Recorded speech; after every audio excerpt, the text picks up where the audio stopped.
Yo yo, bienvenue Yo. sur Frio Power. Marcio, je te remercie pour cette interview parce que Avec grand plaisir.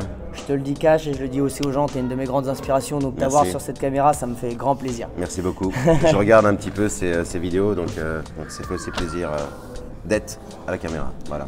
Eh ben merci, ça me fait plaisir. Écoute, avec plaisir. Écoute, je te demande de te présenter, mais je pense que les gens qui regardent, ils vont te connaître. C'est chiant, je me présente devant des gens qui ne me connaissent pas. Marcio, j'habite, je dis toujours où j'habite parce que je bouge beaucoup. J'habite en ce moment à Athènes, en Grèce. J'ai vécu à Paris de nombreuses années. J'ai dansé parce que je dois souligner que j'ai arrêté depuis quelques années la danse dans le format compétition et travail. Et j'ai dansé pendant presque 17 ans. Voilà. Ça marche. Et du coup, c'est quoi ton actualité en ce moment? Parce que du coup, tu danses plus, mais t'es une légende. Enfin, pour moi, tu l'es, c'est une inspiration. Gentil. La preuve, t'es jury encore aujourd'hui. On est au Battle Humanitaria de Massy, co-organisé avec WPS. Donc, c'est quoi ton actualité aujourd'hui? Qu'est-ce qui fait Marcio de ces journées? En fait, Marcio, il a été Marcio avant d'être B-Boy Marcio. Ça, c'est ce que j'aime souligner quand même parce qu'après la danse, je me suis posé quand même des questions dans ma carrière de danse pendant pas mal d'années, surtout à la fin de ma carrière, c'est ce qui fait que j'ai changé. Qu'est-ce que je vais faire dans quelques années? Donc forcément, quand tu es au haut de la scène et que pour les gens tu brilles un petit peu, tu as toujours, quand tu rentres chez toi le lendemain, tu te lèves dans ton lit et tu dis bon c'est bien, j'ai gagné, j'ai perdu, peu importe. Mais tu as toujours cette question qui rôde un petit peu au fond de ta tête, qu'est-ce que je vais faire dans les prochaines années? Surtout dans le break quoi. Complètement, surtout dans le break, malheureusement, je le souligne vraiment malheureusement. Donc je me suis posé pas mal de questions. Bon, j'ai bougé de Paris à Berlin il y a quelques années. Et quand je suis arrivé à Berlin, j'étais pas avec mon groupe, j'étais dans un autre environnement complètement, une autre culture. Même si j'ai beaucoup voyagé, là j'allais m'installer dans un nouveau pays, donc c'est comme différent. Et donc j'étais dans une compagnie qui s'appelle Flying Step, et même dans la compagnie où il y avait des grosses débouchés professionnels dans la danse, j'ai vu aussi, après je pense que c'est une question personnelle, je regarde toujours un développement professionnel un peu au long terme, même dans la danse, et je me posais encore plus de questions, étant à l'étranger un petit peu plus solitaire, je me suis posé des questions un peu plus profondes. Et donc de fil en aiguille, j'en suis arrivé à regarder un petit peu qu'est-ce que j'aime faire et essayer de me retrouver dans quelque chose. Donc j'ai regardé un petit peu pas mal de directions, je suis tombé dans le marketing, j'ai fait pas mal de formations, j'ai passé des diplômes.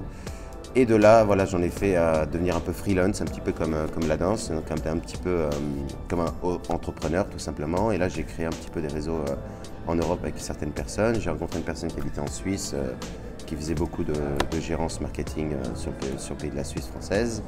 Et de là, ma copine qui est une grecque pure souche, elle ne pouvait plus vivre en Allemagne, du coup, elle voulait retourner à Athènes. Donc de là, de fil en aiguille, j'en suis arrivé à connecter avec son mari et aujourd'hui, je fais du business coaching sur le marché suisse-français et sur le marché grec. Pour revenir à qui est Marcio et qu'est-ce qu'il fait, en fait, j'ai retrouvé quelque chose qui était toujours, je pense, un petit peu inné, où j'ai toujours aimé me développer moi-même et essayer de le transmettre verbalement ou même physiquement dans la danse à certains, comme certains qui étaient dans mon groupe.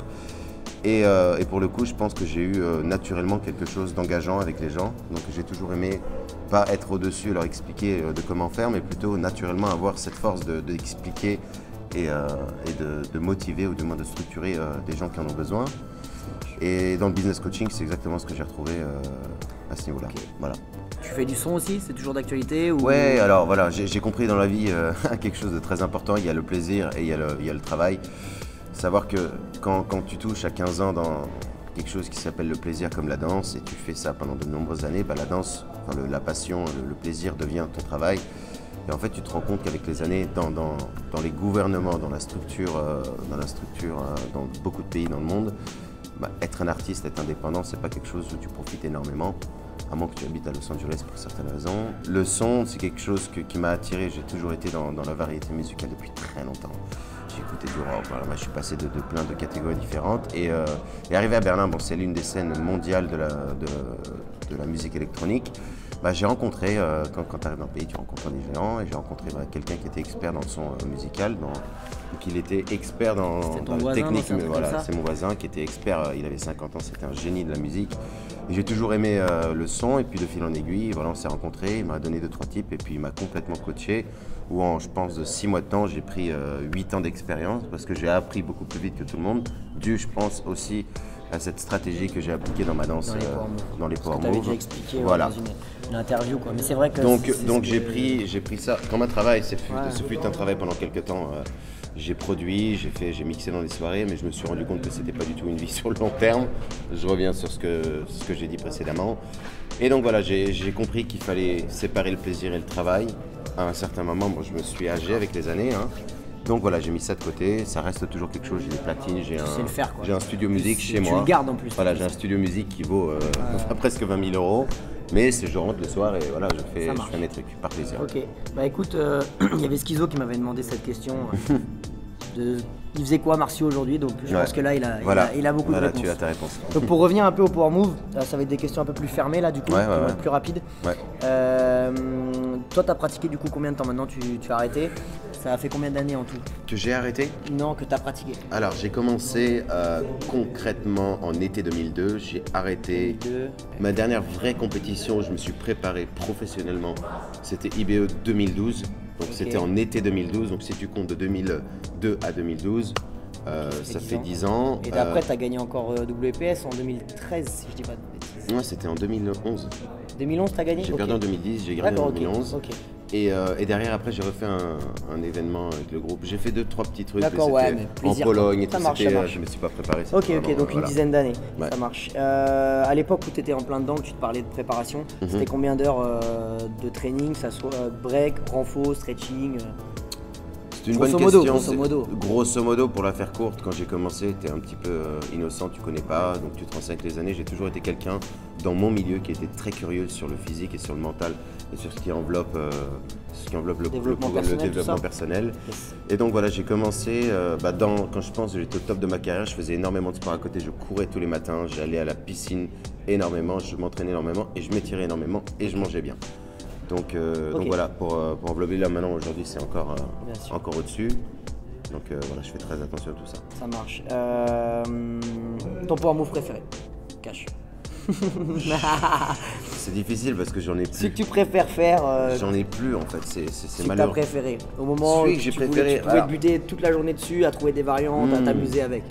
C'est une bonne question parce que d'avoir découvert certains, je pense au bon moment, je vais prendre quelques noms, Boy, Ronnie, Blonde, il y a des gens qui ne savent pas, Ronnie Wen, Blonde, B-Boy Blonde qui était en 2000, moi j'ai commencé un peu bien après, il était très, beaucoup de gens ne sont même pas au courant de l'avance qu'il avait dans beaucoup de mouvements, Diane forcément, Bruce Lee forcément. Et après moi je suis arrivé un petit peu après, moi je les ai eus quand eux ils étaient dans leur top niveau et moi j'étais dans la progression. Donc je les ai rencontrés et on a fait partie de la même vague en fait, complètement. Les battles à l'époque c'était toi, Blonde. Et après bon il y en a un qui a choqué le monde, il y a eu Omar, mais il était un peu plus strict phase, B-Boy Omar du Texas, de Houston. Et donc ouais, j'ai eu ces exemples là. Aujourd'hui j'en ai plus et c'est peut-être parce que j'ai un petit peu déconnecté et quand j'y étais, j'étais trop dedans et donc du coup tout le monde se transformait en ennemi, mais avec le respect. Ouais, j'étais un petit peu dans ma guerre et après j'ai eu du respect pour quelques-uns, mais j'ai trouvé que personne m'a donné ce choc émotionnel de me dire mais qu'est-ce qu'il a fait comme mouvement, mais comment il en est arrivé là, mais cette admiration en fait. Tu vois. Yes, ok, parfait. L'inverse maintenant, quel est le power move le plus dur, celui qui t'a le plus cassé la tête? Alors c'est celui qui m'a plus cassé la tête, je vais te raconter une histoire en 3 secondes. J'ai mis 8 mois, 9 mois à faire couple, j'étais le plus nul des gens que tu puisses connaître. Le plus nul des gens que j'ai pu rencontrer et j'ai mis 2 semaines à faire 15 vrilles. Donc la même personne, c'est pas 2 personnes différentes, il y a 3 ans, 2 ans et demi d'écart entre les deux. J'ai galéré dans les phases en bas. Parce qu'en fait, mes premières années de danse, d'une, j'avais pas envie, de deux, j'avais pas trop le choix, mon frère me mettait dedans. Et de trois, je comprenais pas vraiment l'intérêt de tout ça. J'avais pas encore. J'étais trop jeune pour comprendre et j'étais. De toute façon, ça met du temps avant d'aimer les power moves. J'étais d'une autre éducation, j'avais trop de trucs à côté qui me portaient l'attention ailleurs. Yes. Donc j'ai senti que j'ai vraiment galéré au début, mais c'était plus émotionnellement que physiquement au final. Et après, par la suite, j'ai développé quelque chose qui est devenu systématique dans tous les mouvements. C'est comment procéder sur un mouvement que tu ne connais pas. Par exemple, 16 coups, j'ai réussi à faire 17 tours exactement, en je pense même pas l'espace d'un mois. Je ne tournais pas un tour et demi. j'ai juste. Donc ça, c'était avant que tu arrêtes, du coup, c'était quand tu étais sur Berlin, non? Voilà, c'est ça. Je voulais terminer ma carrière en me disant, je vais faire un truc. J'ai jamais fait des tours, des tours, et je vais essayer de trouver un move. J'ai fait, allez, tiens, sur le coude. Ok, ça marche. Et voilà. Ça marche. Pareil, question un peu simple. Pour toi, le Saint Graal en poids move, c'est quelle compétition? Laquelle faut gagner pour voilà, dire c'est le best? C'est toi-même, c'est la première compétition qu'il faut que tu gagnes, c'est toi contre toi. Yes. Après, tu as des exemples de compétition comme celui d'aujourd'hui. Je pense qu'il y en a eu beaucoup. Moi, j'ai eu la génération où les power moves étaient l'élément spécial. Aujourd'hui, c'est devenu l'élément rare. Ouais. Donc, j'ai eu par exemple IBO 2008, où à la fin, c'était le dernier battle. On avait attendu 10 heures dans la journée. On s'est regardé avec Chico. Et toi, tu rentres, c'est très simple. J'en ai marre de rentrer au bout de 20 minutes. Tu rentres, tu mets 20 tours. Et lui, il va rentrer, on va commencer le battle comme ça. Et ça, c'est un exemple, ça peut arriver. Aujourd'hui, je pense que c'est devenu rare. Donc du coup, ça c'était un très bon exemple parce que c'était juste la guerre. Ouais, après, il y a eu World Power Move Series, 8-1 Power Move juste avant. Voilà, il y a eu quelques exemples. Les inspirations de Martiaux, c'est qui? Ou quoi? Au moment où tu étais dans le break. Inspiration, ça veut dire plein de choses parce que moi, dans l'inspiration, je glisse le mot motivation. Je pense que la personne qui m'a le plus motivé, c'est mon frère. Maintenant, les gens qui m'ont le plus aidé, c'est mon groupe, pour être honnête. Parce que je pense qu'émotionnellement, j'étais un peu débordé sur plein de niveaux. Et c'est vrai je suis issu d'une école très spéciale au niveau de l'éducation. Et donc, quand j'ai commencé, j'étais en mode faut que je fasse ça, faut que je me cache. Et donc, ils me disaient, mais pourquoi tu ne travailles pas ça? Donc, ils m'ont un petit peu aidé sur comment me complémenter, comment devenir un petit peu plus souple sur moi-même. Et ça m'a pas mal aidé, donc mon groupe m'a énormément aidé. Après, bien évidemment, il y a quelques exemples. Donc, par exemple, je peux prendre des exemples. Dans ma génération, tu as eu les DL, tu as eu Léger qui est arrivé bien après. Tu en as quelques-uns qui ont été plus une motivation qu'une inspiration, parce que je me suis jamais pris sur eux pour faire quelque chose. Non, mais ça te motivait de travailler pour pouvoir. En fait, ce qui motivait, c'est que je savais qu'ils avaient un impact de toute façon. C'était pas forcément mon style. Bon, il y a Punisher, je pourrais en glisser plein d'autres. Excusez-moi les noms que je glisse pas, mais. Ouais, c'était plus, je me disais, bon, ils ont quelque chose qui n'est pas à moi et j'ai quelque chose qui leur appartient. Donc du coup, c'était plus une motivation commune, voilà. Ça marche. Toi, qu'est-ce que tu aimes généralement dans les power moves, tu vois? Et quelles sont les qualités, tu vois, d'un bon power mover pour toi? Tu me poses la question, je te l'ai dit tout à l'heure. C'est pour ça, mais... J'ai fait un speech tout à l'heure de 15 minutes là-haut. C'est pour ça que je la pose, mais je sais que tu l'as dit là-haut. Pour moi, j'ai déjà les réponses, mais du coup, voilà, en faisant simple. Ouais, en faisant simple, je pense que aujourd'hui, si on étale un petit peu tous les éléments importants des power moves, on va le mettre sur un plateau. La liste peut être très longue si je passe du temps à l'expliquer. Maintenant, je vais donner quelques exemples. Il y a bien évidemment, moi je ne le mets pas en numéro 1, numéro 2, l'originalité. Il y a la présence, il y a la qualité de travail, il y a l'exécution, il y a les transitions, il y a les finitions, le thème des power moves. Parce que par exemple un événement comme aujourd'hui où tu dois faire un passage, 2 passages, 3 passages, je pense que c'est très important de thématiser un petit peu chaque power move que tu fais. Voilà, donc ces éléments-là, c'est quelque chose de très important pour moi. Donc toi, tu es arrivé quand même avec un style assez important en power move, tu as ramené une touche. Et comment on fait pour avoir du style en power move, tu vois? Ça vient de plein de choses, mais c'est quoi les... En fait, c'est même pas les power moves qui dessinent ton style. Je pense que c'est toi qui dessines les power moves dans cet exemple-là. Déjà, dans un premier temps, quand tu penses différemment, tu bouges différemment et tu fais les choses différemment. J'ai toujours analysé, il faut être assez intelligent, il faut t'analyser un petit peu le marché. Je parle avec des mots business, mais quand tu es dans un milieu comme le break où tu as beaucoup de phaseurs qui font beaucoup certaines bases, je me suis toujours dit ça, j'ai pas envie de le faire parce que je sais que dans 3 ans tout le monde va le faire. Ça, j'ai pas envie de le faire. Lui, il l'a fait, j'y touche pas même si je l'ai trouvé et que personne l'a vu. Donc je suis arrivé tout le temps, j'ai analysé un petit peu le marché des power moves et ouais, donc j'en ai fini par essayer de chercher là où personne ne va et en même temps, je pense que le vrai point derrière, c'est que j'ai toujours voulu être différent. Et j'ai continué à essayer de pousser cette différence et ça s'est dessiné sur mes power moves tout simplement. Ok, nickel. Voilà. Donc toi, on le voit un peu dans tes stories, tu prends soin de ton corps? Ouais, complètement. Et là, on en vient à ton... Hey, voilà, on parle business maintenant, je peux. Comment tu prends soin de ton corps? Qu'est-ce que tu as peut-être comme conseil à donner là-dessus? Par rapport au power move, bien sûr. Je pense que, parlons même pas des power moves, parlant vraiment de l'humain de base, parce que moi c'est plus important que ça. Déjà, j'ai compris très tôt que, j'ai eu des exemples dans ma famille où ils ont eu des problèmes physiques et je me suis rendu compte très tôt que l'outil qu'on a le plus longtemps dans notre vie, c'est quand même notre corps. Et donc j'ai toujours été, de toute façon le sport, les power moves c'est un petit peu assimilé, mais j'ai toujours été du côté esthétique et sportif. Dans ma carrière de danse, j'ai toujours fait attention à ce que je mangeais. J'ai toujours fait attention à la récupération parce que je m'entraînais comme un barjot, avec des nombres d'heures pas possibles et je sentais qu'à un moment donné, si je prenais pas soin de ma nutrition, ça allait lâcher. Ça a lâché quelques fois. Donc ouais, après, il y a je pense, cette envie d'être curieux aussi, de découvrir comment t'améliorer toi-même. Et donc forcément, tu trouves, je pense que c'est une sans fin parce que bon, tu as toujours une limite. Je pense qu'il faut s'arrêter à certaines barrières. Il ne faut pas aller non plus dans l'extrême de ce niveau-là. Mais je pense que si tu écoutes ton corps, au bout d'un moment, tu te rends compte qu'il y a des éléments qui sont, des ingrédients et des éléments qui sont bons à prendre et d'autres pas. Donc aujourd'hui, j'en prends très croissant. J'ai bientôt 33 ans. Mon corps, je suis encore très très bien. Je continuerai à le faire, je pense, jusqu'à ce que je peux marcher. Tu vois. Ça marche. Est-ce que tu penses actuellement des power moves et quel conseil t'aurais à donner? C'est nul. Voilà. Non, c'est nul. Je suis obligé de le dire à la caméra, c'est flingué de ouf. C'est fait pour. Hein. C'est flingué pour plusieurs raisons, mais j'ai même pas envie d'en dire trop. Quand je dis c'est nul, c'est qu'en fait, aujourd'hui, étant dans une catégorie très très très spécifique et très difficile, beaucoup de personnes n'ont pas compris que ce n'est pas un travail, et ça c'est vraiment important de le souligner. Être un phaser dans le break, c'est pas un travail, il faut arrêter de suite.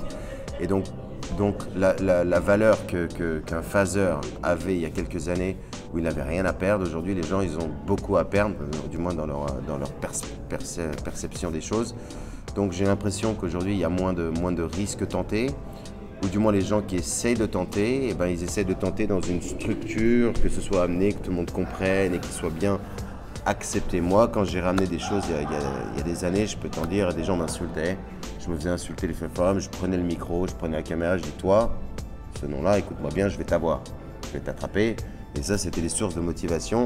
C'était pas parce que je l'aimais pas, je le connaissais même pas les gens à qui je faisais ça. Donc aujourd'hui, je trouve que cette valeur, cette énergie, c'est vraiment perdue parce que c'est devenu un travail pour beaucoup de personnes. Et quand c'est un travail, tu fais attention. Et quand tu fais attention, tu perds la valeur, je pense, de qui tu peux vraiment être. Et c'est ce qui me désole, je pense, le plus aujourd'hui dans les power moves. Il y a des bonnes choses, mais je pense que les bonnes choses, elles sont toujours limitées à 15% et ça pourrait être à 300 en fait. Tu vois, moi, j'arrivais dans les battles. Si je te demande à quelqu'un de Taïwan, s'il me connaît, il va me dire oui. Combien de battles il a gagné, il pourra même pas te dire un nom parce que c'est même pas, il s'en rappelle pas, il veut pas s'en rappeler. Ce qu'il va se rappeler, c'est qu'est-ce que j'ai fait. La marque que tu as laissée. Et c'est ça qui est le plus important. Là, j'ai quelques compétiteurs aujourd'hui qui sont venus me demander d'ailleurs l'autre de Russie. Pourquoi t'as arrêté et tout, et comment tu vis, et je vais expliquer le plus important dans toute chose dans la vie, c'est que dans 20 ans tu feras pas ce que tu fais là, et dans 5 ans tu feras pas ce que tu fais là, donc laisse quelque chose dans ce que tu fais maintenant. Et c'est pas de prendre ça et le travailler pour que ce soit dans 10 ans, 20 ans, bien, non. Fais quelque chose de concret tout de suite, et ça portera ses fruits quand déjà tu penses comme ça, tu développes ce que j'appelle en anglais le interpersonal skills. Et de là, tu peux être toi-même dans n'importe quelle chose dans la vie. C'est important aujourd'hui d'essayer de se battre contre ne pas rentrer dans un moule, ne pas avoir le choix ou se sentir limité parce que dans toute chose dans la vie, tu te sentiras toujours limité. Si tu arrives à trouver la bonne formule émotionnelle pour ne pas rentrer dans ce jeu-là, c'est ce que je me suis battu à faire pendant de très nombreuses années. Ne pas être les autres avec bien évidemment les avantages et les défauts et tout le reste qui va avec. Et beaucoup de gens à ce moment-là qui ne m'aimaient pas, je vais être très honnête, qui me regardent aujourd'hui après 15 ans et qui me disent ce que tu as fait c'est incroyable. Donc tu vois, c'est important. De toute façon les gens ne comprennent pas. Toujours, c'est normal. Voilà, les gens ne comprennent pas. Voilà, ils ne comprennent pas ce que tu essaies de laisser comme message et ils le comprennent avec le temps, forcément. Ok, voilà. Écoute, moi j'ai fait le tour des questions. Merci, tu as beaucoup développé, tu as donné une grosse vision de ce que tu as fait. Encore une fois, merci. De rien, je tiens à souligner juste un petit truc. Je tiens à souligner un truc avec la personne qui fait cette vidéo, qui s'appelle Paul. Il se bat énormément et ça je le vois sur scène et je le vois je vois sa progression. Il habite en France pour ceux qui ne savent pas. Il habite à Caen pour ceux qui ne le savent pas. Et il est issu de plusieurs éléments qui sont compliqués aujourd'hui dans la catégorie dans laquelle il s'est mise. En France, il n'y a plus personne. À Caen, je ne fais pas un dessin. Donc c'est très difficile ce qu'il vit aujourd'hui. Et aujourd'hui, il est arrivé sur scène, c'était l'un des seuls qui avait émotionnellement quelque chose de très lourd. Parce qu'il y a le travail, il y a l'envie, et l'envie plus loin que l'envie. Et je tiens à souligner que c'est vraiment respect pour ça. Le résultat, il est jamais immédiat. C'est ça qui est important de suivre. C'est quand tu perds que tu gagnes. Et ça, c'est les gens qui ont perdu beaucoup de fois, qui aujourd'hui sont là, qui le comprennent. Et je suis content que tu aies perdu, je suis content que tu aies tombé, je suis content de plein de choses en fait. C'est tout simple. Voilà. Ça marche. Bah écoute Marcio, merci beaucoup pour tes paroles, ça me touche. Et bah voilà, écoutez. B-Boy Marcio, j'ai réussi enfin à l'attraper. Je suis de passage. Pire qu'un Pokémon, le mec. Je suis de passage. Donc voilà, et n'hésitez pas à partager cette vidéo parce que c'est rare d'avoir des interviews de lui. Et voilà, pour les réseaux sociaux Flow Power, vous connaissez, n'hésitez pas à suivre la page. Acheter des t-shirts. Merci, ouais, c'est cool. C'est le message. Ça me fait un peu d'argent. C'est le message qu'il y a derrière qu'il faut supporter. C'est pas la tête, c'est pas le coton. De toute façon, c'est un message. C'est pas le coton à 33%, c'est le message qu'il y a derrière qui est important. C'est un message, c'est une identité, une manière de penser aussi, de toujours se dépasser. Flow Power, moi j'ai des élèves, ils font pas de power move, c'est juste se dépasser. C'est un message. Se donner les moyens de réaliser ce que tu as envie de réaliser. C'est important. Les gens ils le savent. Voilà. Marcio, merci. Bah écoute, grand plaisir. Ciao. Ciao.